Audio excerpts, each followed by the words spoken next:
Dice, Atma nunca experimenta cambio alguno, ¿ya? Así como tampoco Buddhi jamás se haya dotado de conciencia. El hombre, sin embargo, cree que Atma es idéntico a Buddhi y cae bajo las ilusiones de considerarse como el que ve y el que conoce. ¿Estamos? Ya. Entonces, ¿qué pasa? Si ustedes empiezan a analizar esto, de alguna manera nos damos cuenta de que hemos ido progresivamente tomando conciencia, o por lo menos ha sido la intención, del proceso de desidentificación, donde de alguna manera hemos hablado, quizá no tan crudamente como otros maestros que lo hacen más crudamente, ¿ya? De que uno finalmente no es el cuerpo, ¿ya? De que finalmente el cuerpo vive o existe porque hay una conciencia que está siempre presente, y que toda la estructura que ustedes sostienen y mantienen en esta realidad está básicamente sostenida por el apego a la forma. ¿Se dan cuenta de eso, no? Es por el apego a la forma y también, ¿y dónde entra el concepto de la ignorancia? Dice, bueno, ya, pero solamente apego a la ignorancia. ¿Dónde está la ignorancia? En creer que lo que no es. ¿Me explico, no? Sí. ¿Ya? Entonces, creen que el cuerpo está vivo, no está vivo. Creen que la personalidad es ustedes y ustedes tampoco son la personalidad. Incluso es más, a partir de esa creencia tratan de ser virtuosos, tratan de portarse bien, tratan de hacer un montón de cosas porque están convencidos de que en algún punto ustedes son su personalidad y que las cualidades o las virtudes que ustedes puedan tener o que desarrollan vienen desde la personalidad y no vienen desde la conciencia que sostiene la personalidad. ¿Me explico, no? Entonces acá está nuevamente insistiendo esto, diciendo el ser nunca experimenta cambio alguno, ¿ya? Ahora, ¿qué pasa? Usted integrar esto y comprenderlo le es tan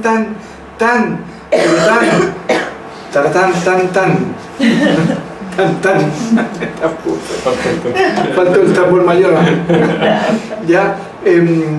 Están tan identificados con el cambio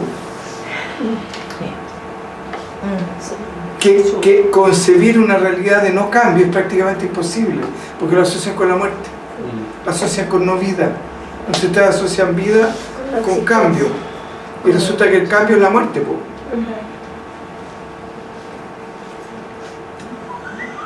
¿Viste? Me chiflaron ahí. Yo no fui. ¿Comprenden eso, no? Como que de alguna manera se dan cuenta de que usted, y ahí es donde está la ignorancia, en la creencia de que el cambio es la vida.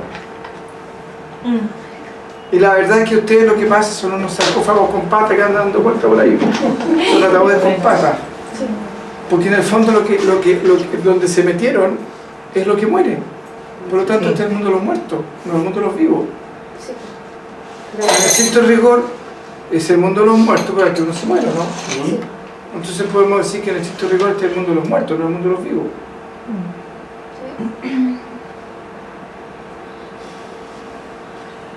Pero el mundo de los muertos sostenido por la vida. Claro, pero resulta que lo que está vivo es la vida, no lo que lo sostiene. Lo que sostiene no lo sostenido. Estamos identificados con eso. Y están identificados con el aspecto que muere, Claro. con el aspecto que cambia, con el aspecto transitorio. Y esa identificación, esa identificación con lo transitorio es lo que ustedes asumen como vida. Incluso más, ya están tan identificados con eso que si yo los encierro en una pieza solo, ya sin ningún cuadro, sin nada, a la media hora andan rajuñando las paredes. A las 2 horas están ya, y al mes, mejor ni digo. Y de hecho uno de los grandes castigos que se usan en las cárceles es encerrar a las personas en un espacio aislado donde no hay nada, ¿ya? Y porque justamente ahí la persona no experimenta el cambio. Entonces, cuando se habla de la impermanencia, se refiere a este plano. Claro. Ya. Ahora, lo que pasa es que cuando se habla de impermanencia se habla a cualquier instancia de manifestación. Ya. Cualquier instancia de manifestación. ¿Ya? No es solamente en esta dimensión, lo que pasa es que en una dimensión más sutil el cambio es más lento. cuando uno medita lo que hace es justamente se va desidentificando los aspectos más densos de uno. ¿Estamos? Entonces, primero te desidentificas del cuerpo, que es lo más denso. Después te desidentificas de los pensamientos, que son un poco menos de la emoción. Después te desidentificas del pensamiento y después tienes que desidentificarte justamente del pensamiento. En ese caso la vibración se va haciendo más alta. Y ahí puede ser porque cuando en meditaciones más profundas el tiempo pasa, Pero lo que pasa es que el tiempo pasa rápido, pero porque te desidentificas desde el tiempo, no porque el tiempo se ha acelerado. Entonces, ¿qué pasa? Es como que se te produce un lapso. ¿Ya? Es como que, aquí estuve en un espacio no temporal, atemporal, y en este espacio atemporal, es como que como el tiempo no existe, ya tú dices, chuta, esta medición no la pude medir por lo que estabas midiendo el movimiento.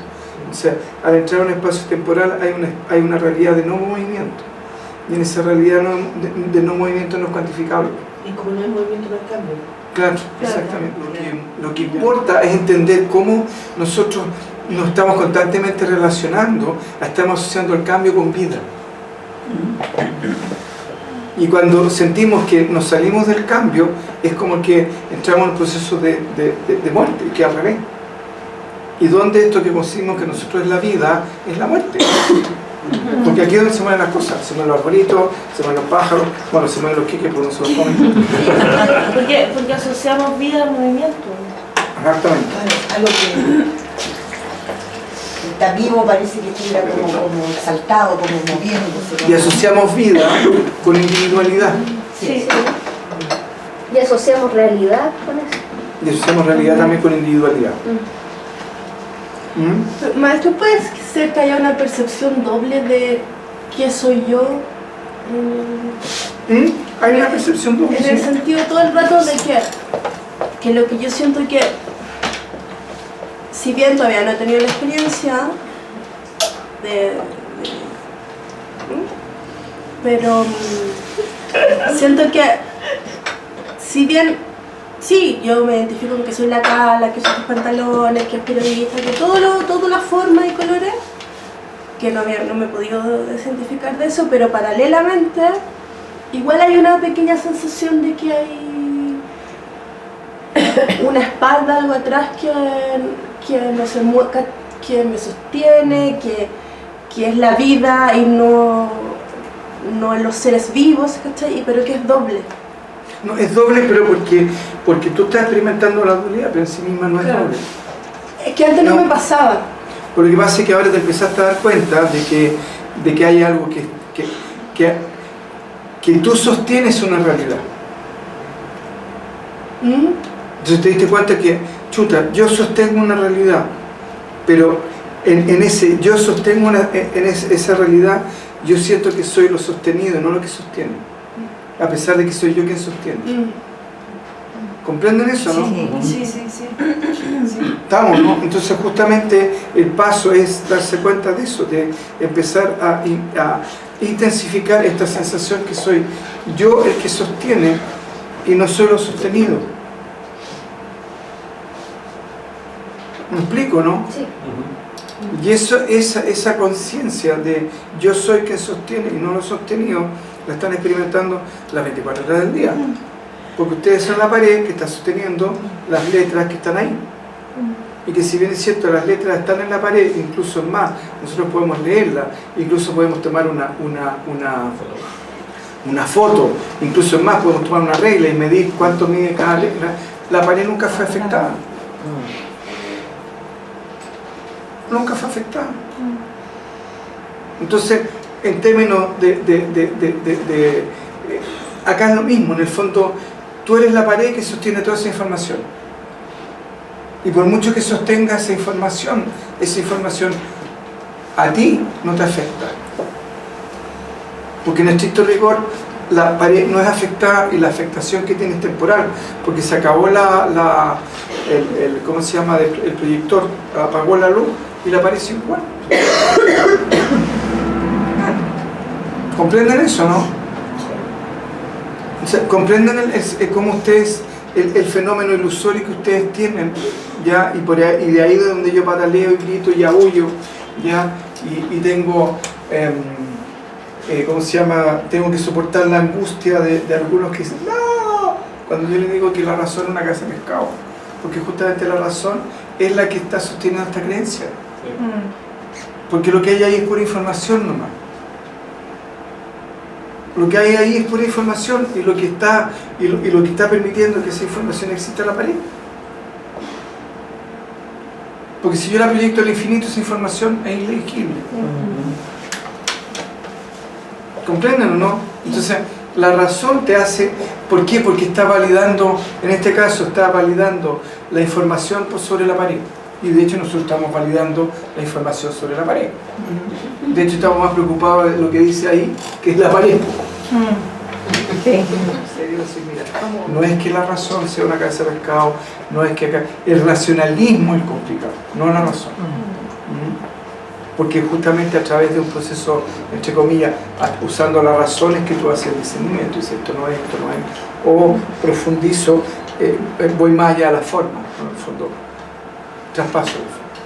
Tenía un dolor físico intenso, entonces agarrándome de tus lindas enseñanzas dije, bueno, el cuerpo sostiene el dolor, no soy el cuerpo, trato de ir hacia más profundo, lo cual logré hacer y la verdad el dolor como que estaba ahí pero no era mío, entonces era...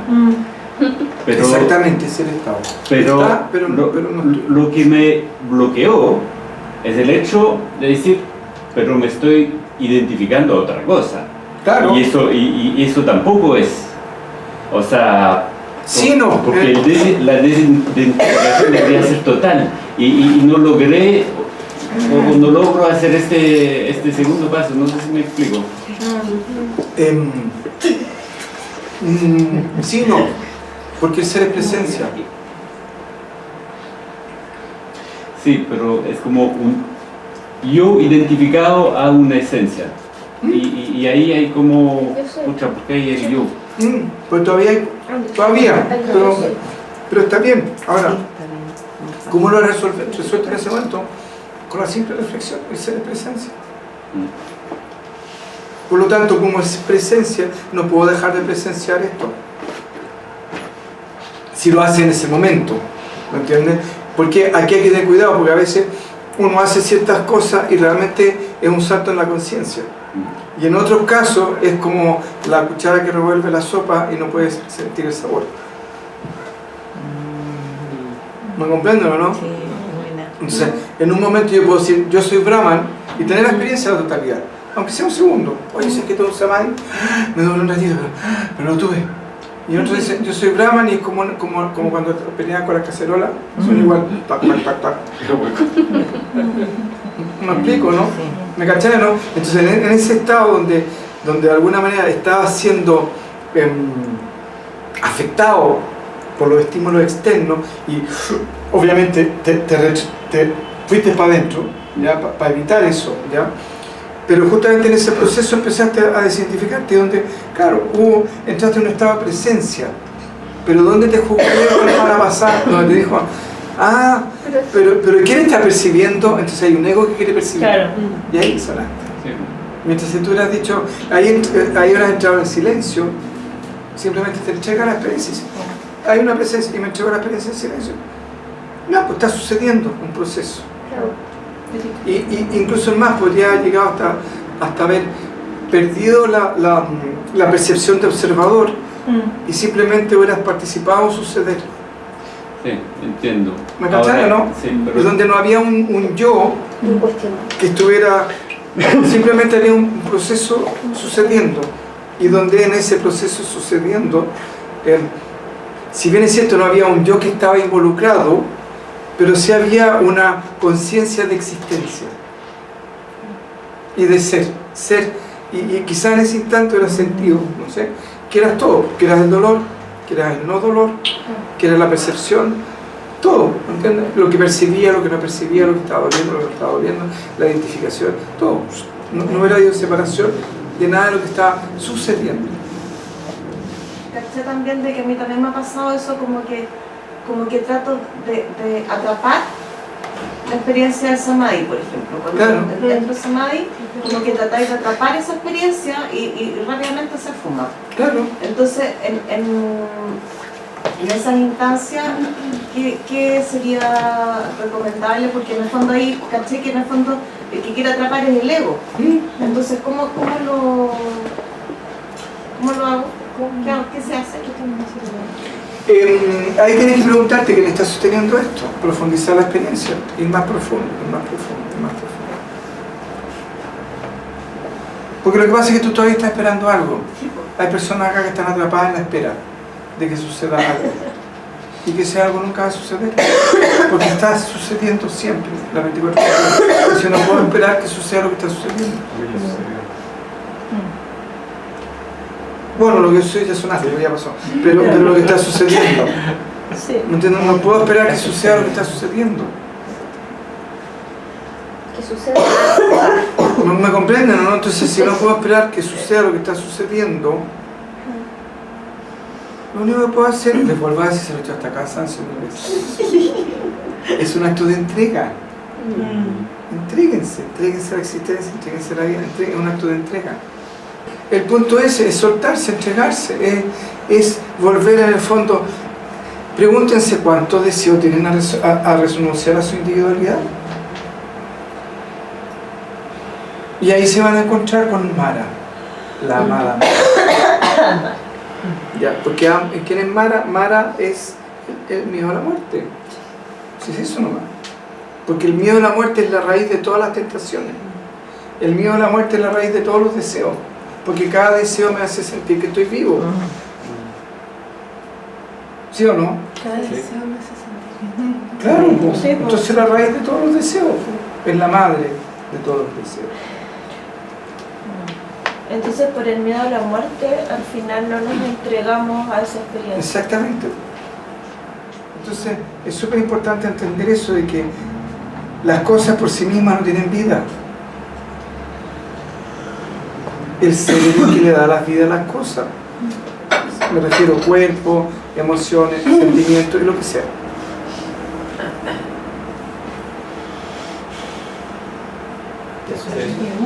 Que Buddhi tampoco se está dotado de conciencia. Pues sí. Volvemos nuevamente, todo lo que está en la materia es inconsciente. No tiene vida por sí mismo, es lo sostenido. Entonces, ¿qué pasa? Entonces, pero ¿cómo? Entonces, ¿por qué si yo desde Mana puedo entender A y B y resulta que de Buddhi puedo entender A, B, C, D, E, X, Y y cosas maravillosas? Simplemente porque está más cercano al ser y está menos contaminado nomás. Entonces, en el fondo, el cristal que permite que la luz pase de la conciencia es más puro o más transparente que el cristal que está más denso, más acá allá, pero son pura materia. ¿Comprenden eso, no? ¿Ya? Entonces, sin embargo, el hombre cree que es idéntico a Buddhi, que Atma es idéntico a Buddhi, y así cae bajo las ilusiones de como el que ve y el que conoce. Que no hay nadie que conozca, ni hay nadie que vea nada, porque ¿cómo va a haber un ver o un conocer si es la visión misma y el conocimiento mismo? Y el conocimiento mismo y la visión misma no se puede ver a sí misma. ¿Ustedes se ven la oreja? ¿Se ven los ojos? ¿Se ven el corazón? ¿Se ven el cerebro? No, ¿no es cierto? No necesitan verlo. Necesitan decirse a sí mismos: soy yo la Marcela, soy yo la Marisol, la Ceci, soy yo Felipe, etcétera, etcétera. No necesito decirme a mí mismo: yo soy yo mismo.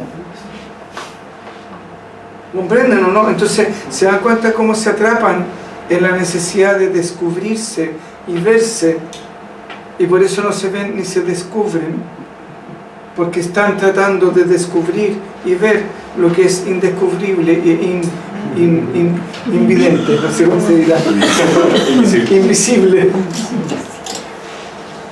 ¿Se dan cuenta el juego de la mente y el juego del ego, como tratan de atrapar lo que no necesariamente atrapar? Y por eso una experiencia, por eso una entrega, por eso un darse, por eso simplemente es un suceder, por eso es como no.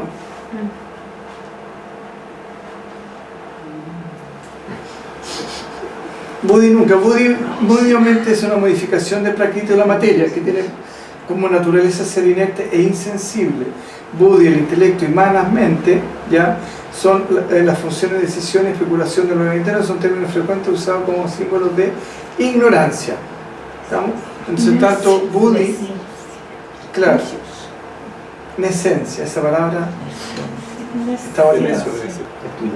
Entonces, volvemos nuevamente. Ahora, ¿por qué es súper importante entender que Buddhi y mana son sinónimos de nesencia? Porque lo que están percibiendo es inerte.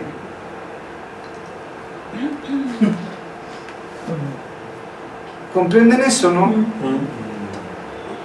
Entonces cuando están ahí meditando y empieza a salir un pensamiento, ese pensamiento es inerte. ¿Comprenden o no? Lo que pasa es que por muy inerte que sea, igual molesta. Pero es que te molesta porque te molesta porque no le das la categoría de inerte.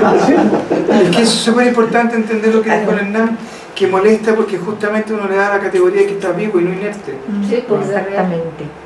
Entonces justamente esta no conciencia de que algo inerte es lo que te atrapa.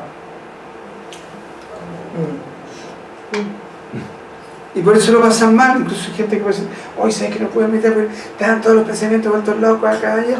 Y es casi como que estuviera lleno de granitos verdes adentro o de color o amarillo que se la están comiendo viva la persona. Y es puro, todo inerte, está todo muerto. No tiene ninguna vida. Entonces si ustedes toman esa conciencia, esa comprensión de que todo eso está totalmente inerte, está absolutamente muerto, es como un fantasma que les va a afectar. No tiene poder nada. No tiene ningún poder sobre ustedes. Siempre y cuando no se lo den. Claro, pero es que ¿cómo no se lo da? Entendiendo que lo inerte es inerte, que no tienen vida. Y si ustedes se dan cuenta, todos los problemas de angustia, de depresión, de mala onda, es puro apego a un estado emocional en el cual yo estoy tan apegado a ese estado emocional que estoy convencido que yo no lo puedo soltar, que yo no soy dueño de esa emoción, que yo no soy dueño de ese pensamiento y que ese pensamiento quien lo está sosteniendo, que le está dando vida, que finalmente le da la vida, soy yo y nadie más que yo. Entonces el jiva o ser individualizado, reflejo de la conciencia sobre la mente, falsamente se identifica el alma con el cuerpo y la mente y se le sobreimponen características al ser. ¿Ya? Esto es debido a la falsa noción de que Atma es el conocedor, el hacedor, etc. En realidad, Atman es totalmente diferente a la mente, es el conocimiento de sí mismo, el cual no es afectado por los cambios que tienen lugar en la mente. Entonces acá es súper obvio, súper obvio. El ser está, que es lo que hablábamos con el Nicolás, ¿ya? El ser está. La materia está existiendo, que es una modificación de la conciencia. ¿Estamos? Entonces, cuando el ser se asocia con una forma, la forma cobra vida. Pero esa asociación, solamente cuando existe esa asociación es cuando se produce ese efecto. ¿Me explico, no? Sí. Entonces, no es que el ser sea el que esté viendo, percibiendo, cachando, o lo que sea, sino que es una consecuencia de la asociación de esos dos elementos. Entonces, al ser una asociación, como consecuencia de la asociación de esas dos cosas, se produce esta tercera variable, ¿ya? Es que ustedes tienden a identificar como que eso fuera así. Es tan poco así que cuando se va el cuerpo, lo que sostiene el cuerpo se va, ¿dónde sigue? ¿Cómo sigue funcionando esa asociación? ¿Dónde está el cuerpo que conoce? No hay.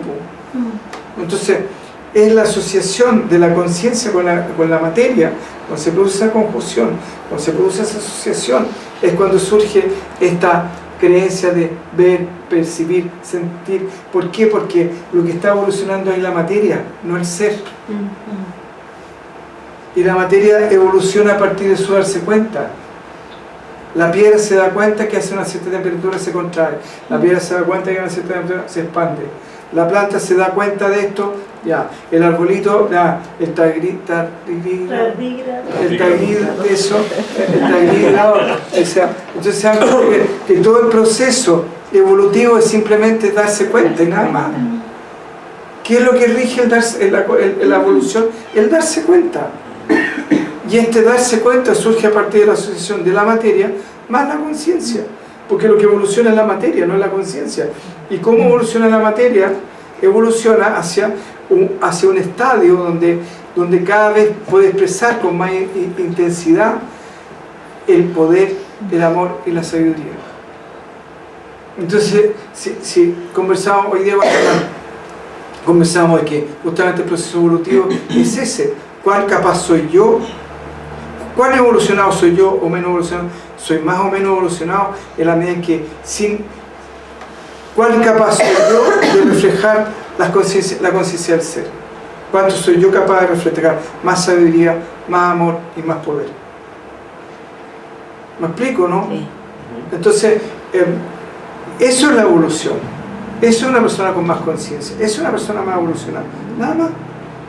No es ni más simpática, ni más pesada, ni más agradable, ni menos agradable, ni más inteligente, ni menos inteligente, ni más capaz, ni menos... No, eso no tiene nada que ver. Son puras asociaciones asociadas a la forma, a la materia, ya, a lo social, etcétera, etcétera. ¿Ya? Uno puede ser una persona hiperevolucionada y ser cero social. ¿Me explico, no? Sí. O puede ser una persona súper evolucionada como el sexto patriarca del budismo, sea, por ejemplo, que era un analfabeto, no sabía ni leer ni escribir, ni siquiera sabía leer ni escribir, y era un leñador. Y resulta de que dejó a todos peinados para atrás. ¿Ya? ¿Por qué? Porque en el fondo él llegó a un estado tal en que su conciencia, el poder, la sabiduría, se expresaban sin ningún impedimento. Y nada más. No necesitó ir a estudiar a Harvard, no necesitó ir a estudiar, qué sé yo, a la biblioteca privada del emperador, nada.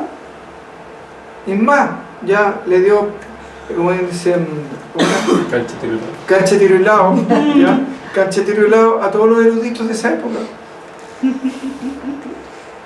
Porque la erudición tiene que ver con un proceso social y la sabiduría tiene que ver con un proceso del ser. Entonces, como conversamos hoy día, la evolución tiene que ver con eso. En el fondo, la pregunta es: ¿cuán capaz soy yo de expresar más amor, más sabiduría, más poder? Nada. Eso es todo. Entonces, ¿cómo voy transparentando? En el fondo, toda la purificación, ya, purifíquese, haga puta chudia, medita, purifique, es sacarle ¿cómo se llama? La tierra al vidrio que no está permitiendo que la luz pase, ¿no? Nada más. ¿Comprenden? Sí. ¿Ya? Y el resto es puro cuento nomás, pura fantasía, puro nada. O sea, esa sensación, esa creencia, ¿ya? de que eso tiene conciencia, ¿ya? Es una fantasía, porque el ser está siendo consciente. Y esto tiene conciencia en la medida que esté el ser ahí. Cuando el ser está, dejó de tener conciencia, porque es todo inerte, o es pura esencia.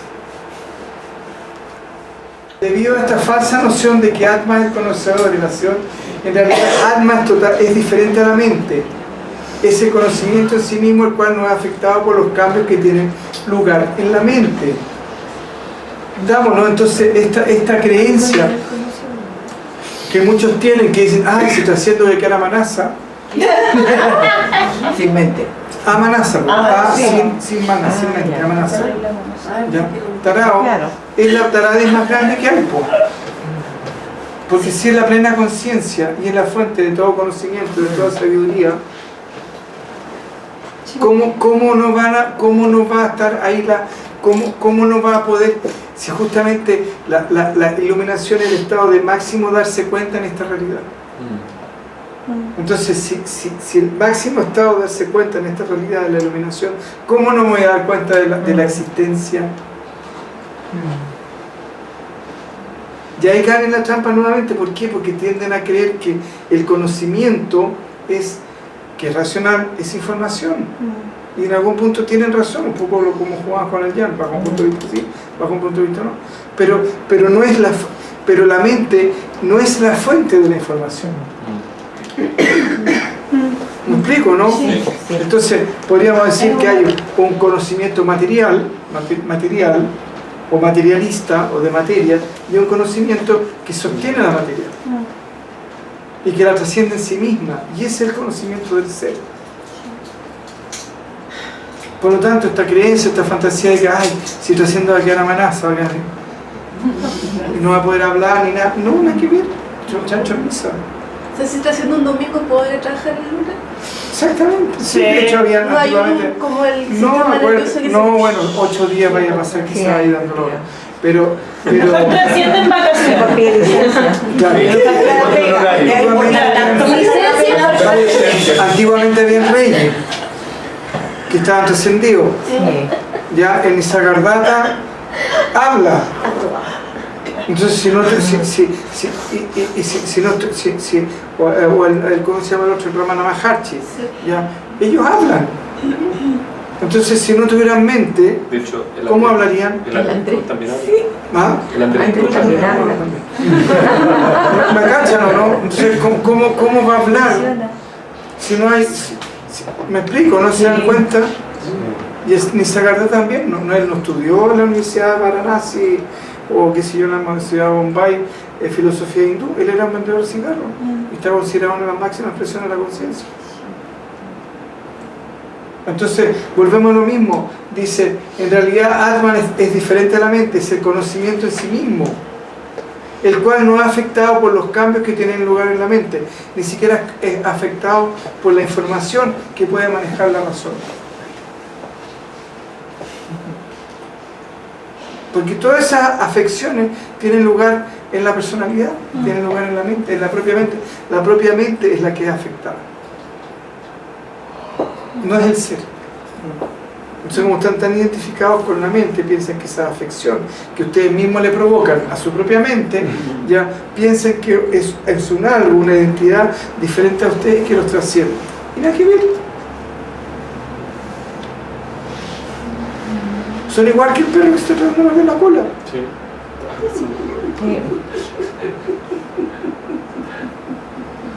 O sea que, vale, en el fondo, lo que nos pasa es que no nos hemos encontrado nosotros mismos. No, porque está identificado con lo de afuera. ¿Comprenden, no? ¿Cachan el proceso de identificación? ¿Y cómo le dan una realidad a algo que en sí mismo no la tiene? ¿Comprenden o no? Y comprenden cómo a través de la identificación generan una separación que en sí misma no es necesaria. Y justamente el darse cuenta de que yo estoy separado de ti, yo tengo los pecados, y que finalmente nunca salí de mí,